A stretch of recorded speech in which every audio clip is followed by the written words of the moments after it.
O lawfare é a utilização da lei para um fim determinado, ou seja, você traça um objetivo a priori e utiliza a lei para alcançá-lo, o que é obviamente ilegal, por mais contrassenso que possa parecer. Você não está preocupado com a justiça, você está preocupado em justificar algum fato com base na lei e parecer legal.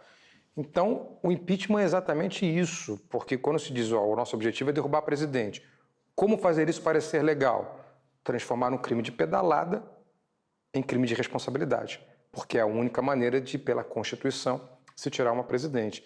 Mas mais do que isso, é a maneira como você indaga os juristas sobre isso que influencia no discurso. Se eu pergunto para você, qual é o contrário de branco? Você responde, é preto. Se eu pergunto, qual é o contrário de escuro? Você responde, é claro.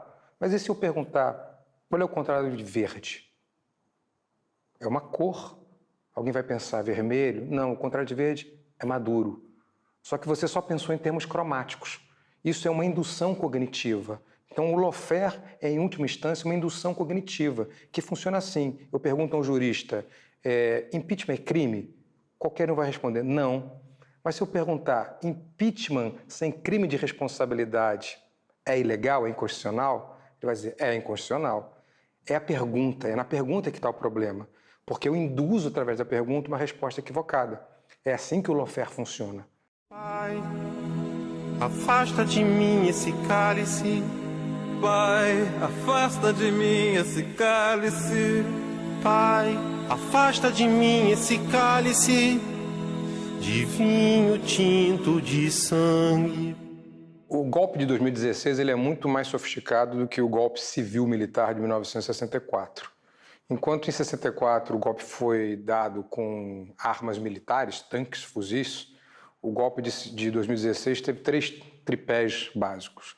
O primeiro é o tripé parlamentar. Começou o primeiro ato com as pautas-bomba do Eduardo Cunha, inimigo da Dilma Rousseff, que tem o poder, pela Constituição, o presidente da Câmara, de deflagrar o impeachment. Além disso, havia um vice-conspirador, que era o Michel Temer, que tinha o domínio de 3/5 da Casa Legislativa, da Câmara dos Deputados, que é o suficiente para fazer o impeachment. Só que isso é inconstitucional, porque deveria haver um crime de responsabilidade, o que não aconteceu com as famosas pedaladas. Mas esse primeiro tripé foi utilizado desde o começo do mandato para se criminalizar a presidência de Dilma Rousseff e, claro, para inviabilizar o seu governo com as pautas-bombas. Era chamar de pautas-bombas o que ela apresentava no Congresso, vieram pautas muito piores depois, que ninguém mais chamou de bomba. Enfim, havia um desgaste da imagem da presidente Dilma em função de algo muito maior, de uma visão de um interesse econômico muito maior, de um interesse político muito maior para tirar uma presidente que estava desagradando essas forças políticas e empresariais brasileiras. Eu estava ali como um observador, mas o sentimento que eu vi predominando ali dentro do Congresso era um sentimento de que, bom, o jogo é esse e o resultado já está definido. Esse era o sentimento, assim, você percebia isso nos congressistas, você percebia isso nos jornalistas, você percebia isso ou eu percebia nos servidores públicos que estavam ali no Congresso naquele momento, principalmente no dia D, no momento em que realmente a Dilma caiu no Senado. Esse era o sentimento, era o que eu percebia, e era o que eu sentia pessoalmente e o que eu percebia nos outros. O segundo tripé foi o tripé mais sofisticado de todos, que é o tripé midiático, que já começou antes, em 2013, com uma narrativa a partir daquelas passeatas de que a esquerda era criminosa. Então a mídia, esse tripé midiático, criou uma narrativa para criminalizar a esquerda. Eu acho que a imprensa internacional, da qual eu faço parte, a gente teve um outro olhar. A imprensa nacional estava fechada, com um único olhar, o interesse era tirar Dilma, e na minha visão era muito mais do que tirar Dilma, era impedir várias coisas. E por último, o tripé judiciário. A gente teve um STF acovardado, um Supremo Tribunal Federal acovardado, o que já havia acontecido em 64, já que o Supremo aprovou o golpe contra o João Goulart, por incrível que pareça, dizendo que era democrático, e ele também se acovardou ao não declarar inconstitucional o golpe sem o crime de responsabilidade, porque as pedaladas, cá entre nós, não são um crime de responsabilidade em lugar nenhum do mundo. Isso é mais do que um golpe, né? Isso Essa é a distorção do processo histórico do brasileiro, que a gente demorou tanto para construir. Me parece que é muito mais do que simplesmente um golpe maldito e mal narrado por algumas inteligências da esquerda brasileira. Sim, é um golpe, ao meu ver, é um golpe. É um golpe porque você usou umas pedaladas fiscais muito vagas, com utilização de dinheiro para a construção de moradia popular, pedaladas, digamos, que outros governos já tinham feito. E a gente tem escutas telefônicas que provam senadores falando que temos que parar essa sangria, né? E era Lava Jato. Pai, Afasta de mim esse cálice, Pai. afasta de mim esse cálice, Pai. Afasta de mim esse cálice de vinho tinto de sangue. Isso passa pelo juiz Sérgio Moro. Sérgio Moro tem uma formação jurídica, toda ela conduzida nos Estados Unidos. A maneira como ele acha que faz direito é uma maneira, aspas, americana, mas na verdade é a prática de lawfare. Entretanto, ele comete erros primários, baseando o que ele aprendeu com a CIA, se a gente pode dizer assim. A queda de vários governos considerados de esquerda, não só no Brasil, como no resto da América Latina, na América Central, inclusive na Europa, a perda de poder da esquerda, ela é concatenada, assim. Eu acho que ela tem um arranjo internacional no sentido temporal, né? Mesmo que as forças políticas não tenham tantas conexões assim, mas existe um arranjo temporal de desconstrução da esquerda. E no Brasil isso acontece pela moral e pela ética. Então você tem que apontar desvios de conduta para poder desconstruir políticas. O Michel Temer é um personagem político da mais baixa intensidade que o país já produziu. Em nenhum país do mundo alguém acreditaria ou deixaria que um vice conspirasse contra a titular do cargo, a presidência da República. Um vice deve lealdade ao seu presidente porque é eleito na mesma chapa. Mas repare, é eleito para ser vice, não é eleito para tomar o poder numa manipulação ou numa conspiração. O Michel Temer ele se rebaixa ao nível mais baixo da história do Brasil quando ele conspira contra a presidente Dilma Rousseff. E ele conspira com apoio da elite econômica, com apoio de parlamentares que são vendidos, são comprados por ele e depois vão requerer cargos e vão protegê-lo quando 2 denúncias são apresentadas por corrupção contra ele. Ele sim, com malas de dinheiro, com gravações monitoradas pela Polícia Federal e com um assessor que trabalhava ao lado dele no Palácio do Planalto, correndo com uma malinha de dinheiro saindo de um restaurante. Provas realmente contundentes e não hipotéticas e metafísicas pedaladas fiscais. Esse é o personagem mais raso da história brasileira republicana. O Temer é uma pessoa insignificante, é um ser humano insignificante, ele não tem nenhuma importância em nada. Ele vai passar pela história como nada, entendeu? Ele simplesmente foi uma oportunidade, caiu na mão dele um negócio que não podia. Já aconteceu isso antes. Eu já me lembro de ter visto pessoas... Sabe o que eu me lembro? Eu lembro de um camarada chamado Celso Pitta. Caiu na mão do cara um negócio que o cara não tinha nada a ver com isso. De repente, tchum, aí o cara morreu, acabou, a mulher dele bateu nele, pronto, acabou. Ninguém nem lembra mais do cara. É assim que vai acontecer com o Temer. Acontece que esse uma das coisas que eu apontava como erro foi ter se aproximado dessas pessoas para poder ter uma conjugação, para poder ganhar uma eleição em um determinado momento, avançar no processo, teve que se fazer algum tipo de acordo político. Acordo político. Eu já fiz isso, sei o que eu estou falando. Acordo político, olha aqui, você faz aqui, eu faço aqui, a gente soma, mas você, pelo amor de Deus, não traz esse troço, não. Não é isso. Uma pessoa como ele, um ser humano como ele, não tem esse compromisso. Não deu no que deu, entendeu? E não vai ter o resultado final disso. Eu não sou uma pessoa que luta fora Temer, eu não falo fora Temer. Eu quero que o Temer seja derrotado nas urnas. Ele e a ideia que ele representa, nas urnas. Estava ali diante da angústia, mas estava ali também com uma sensação de satisfação também tinha por saber que aqueles caras iam chegar no poder indiretamente. Como sempre o PMDB, agora a MDB, chegou ao longo da República inteira, da nova República. Nunca chegou diretamente ao poder. E essas forças novas, que era a social-democracia na cara do PMSDB, né, como o PSDB, e que hoje nem é mais social-democrata, esses caras também perderam a força eleitoral.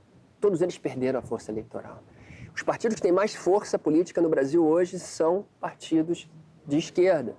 E Bolsonaro, que é uma figura que todo mundo tenta decifrar, mas que me parece que ele está ali como um vácuo da angústia daqueles que se desiludiram com o processo eleitoral e com o processo político. Assim que a direita assumiu o poder, ela estabelece uma cronologia própria de aprovação das suas pautas, né, que é o que eu conto aqui no Crônicas do Golpe, né?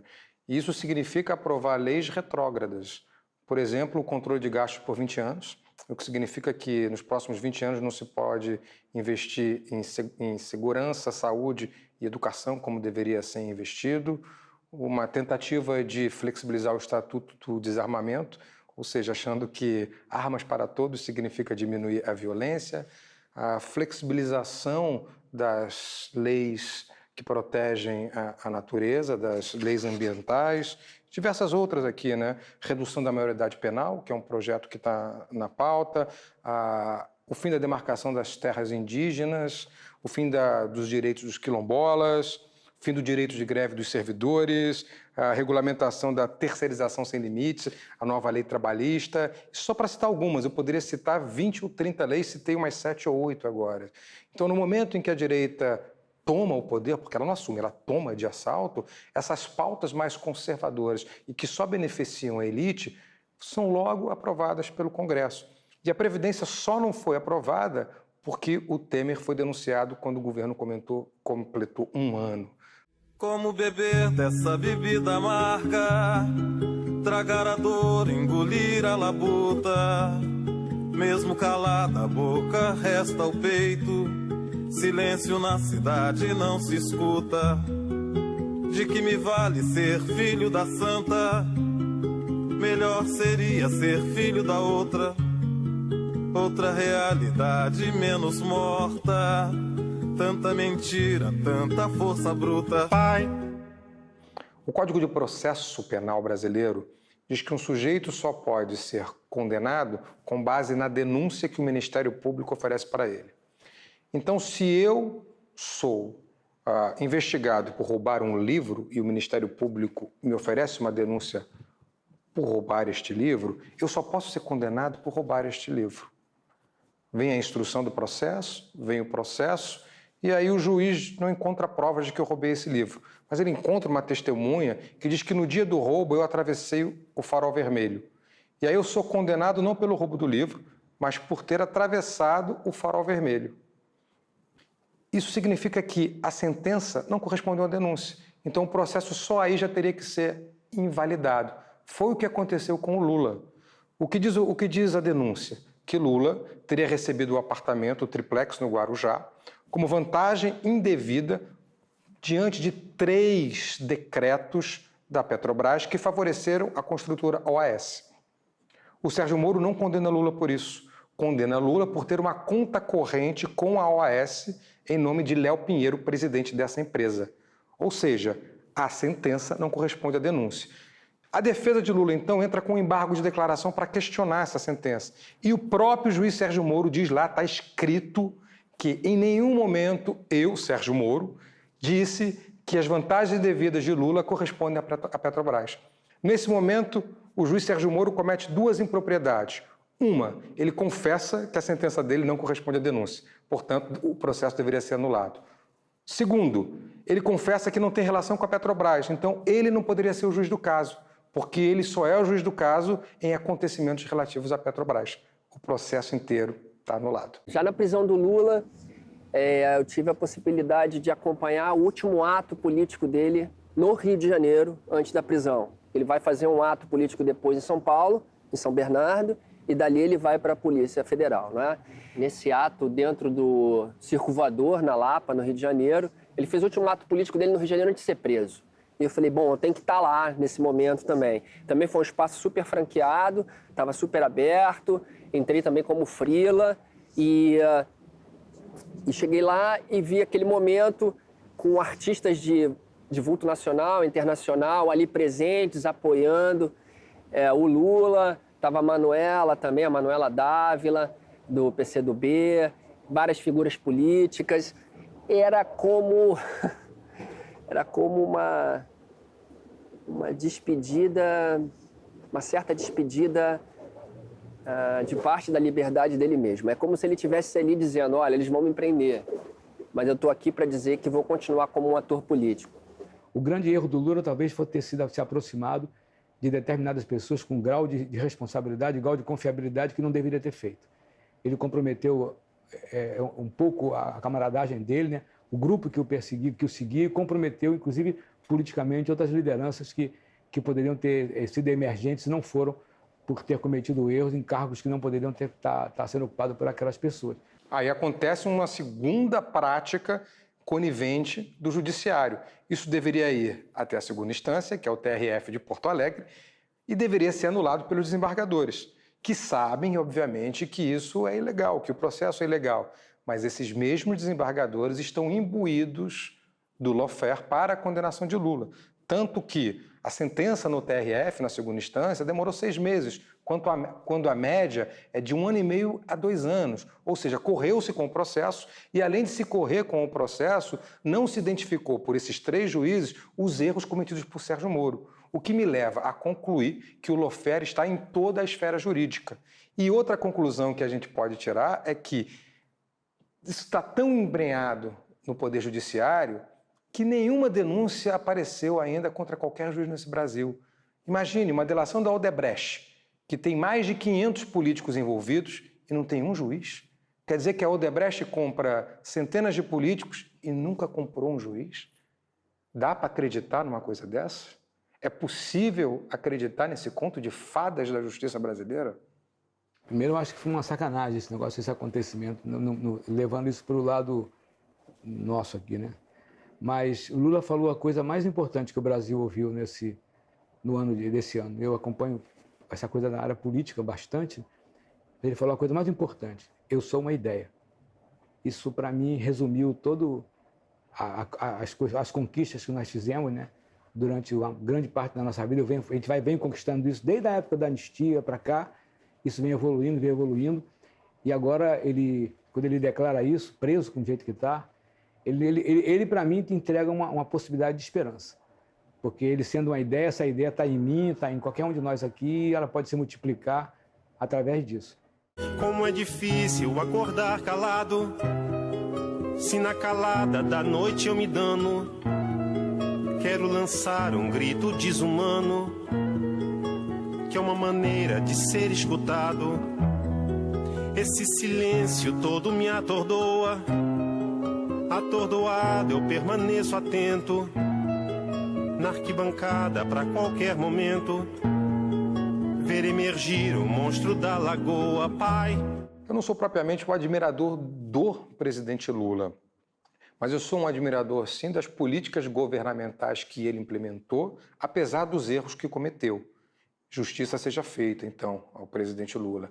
E, principalmente, acho que ele está sendo injustiçado, não tenho certeza, por ter lido todas as 200 e tantas páginas da sentença de Moro, que ele foi condenado injustamente.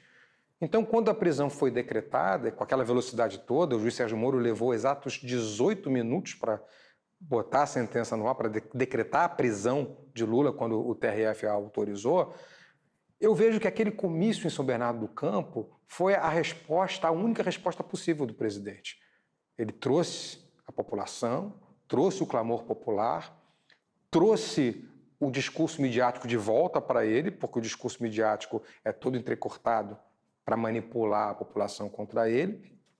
Mas, ao mesmo tempo, esse discurso midiático ele foi conduzido de uma maneira muito perversa e que qualquer um é capaz de lembrar. Imagina, o presidente está lá, antes do discurso, diversas pessoas discursam, diversos líderes populares, há uma missa, tem padre, tem pastor, tem gente da comunidade judaica, e nada disso é transmitido ao vivo. Só as imagens são transmitidas, as imagens da TV do partido, e as emissoras botam comentaristas para falar sobre aquele ato. Isso é uma apropriação do discurso midiático. Ou seja, se colocam comentaristas profissionais para falar sobre uma imagem que está acontecendo e não se deixa que aquela imagem fale por si própria. Para o telespectador, não basta ver. É preciso que alguém diga a ele o que ele está vendo. E ao dizer o que ele está vendo, o comentarista manipula esse telespectador e faz ele acreditar no que ele está dizendo. Isso é de uma crueldade, de uma torpeza inaudita. Pai, afasta de mim esse cálice. Pai, afasta de mim esse cálice. Pai, afasta de mim esse cálice de vinho tinto de sangue. É muito difícil construir uma imagem pública. Luiz Inácio Lula da Silva levou 40 anos construindo a sua imagem como sindicalista, candidato a presidente da República derrotado 3 vezes, vencedor no 4º pleito, presidente que sai com mais de 80% de aprovação popular, quase 90%, com conquistas sociais inauditas nesse país. Quase 40 anos de carreira pública. Em menos de 3, 4 anos, houve uma tentativa de acabar com essa imagem pública totalmente. Mas nem essa tentativa, essa massificação, foi capaz de tirá-lo da liderança das pesquisas para presidente. Então, no fundo, a grande verdade é que a imagem pública do Lula foi abalada, mas não foi destruída. O projeto final era tirá-lo da eleição, mas o projeto finalíssimo, que era destruí-lo, esse não foi logrado. E eu acho que jamais será. Podem tirá-lo da eleição, mas jamais vão tirá-lo da história do país. Para mim, em outubro, conseguir 2 coisas. A liberdade do Lula, e se isso não acontecer, a gente conseguir a unidade que possa ter um representante legal. Tem alguns nomes interessantes aí. Tem o Boulos, tem o Ciro Gomes, tem a Manuela, que é uma grande liderança da juventude. Tem pessoas que são Gleice, tem pessoas que eu cito como sendo Maria do Rosário, que é uma pessoa importante. Então, tem pessoas que importantes. E do lado de cá, também, na direita, também tem algumas pessoas menos nefastas do que o camarada lá, o deputado. Esse é nefasto, esse é ruim, a gente não tem que se preocupar com isso mesmo. Porque o que pode vir de lá é a pior coisa. Todo mundo já viu isso, nem precisa nem falar.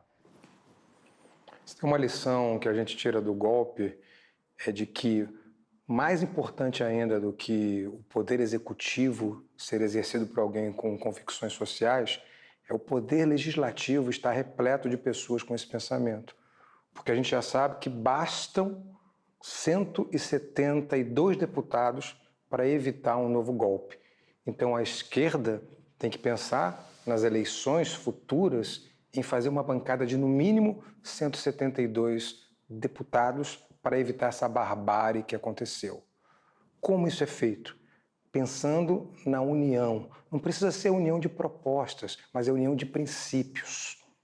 Se você quer ir rápido, vá sozinho. Mas se você quer ir longe, vá unido.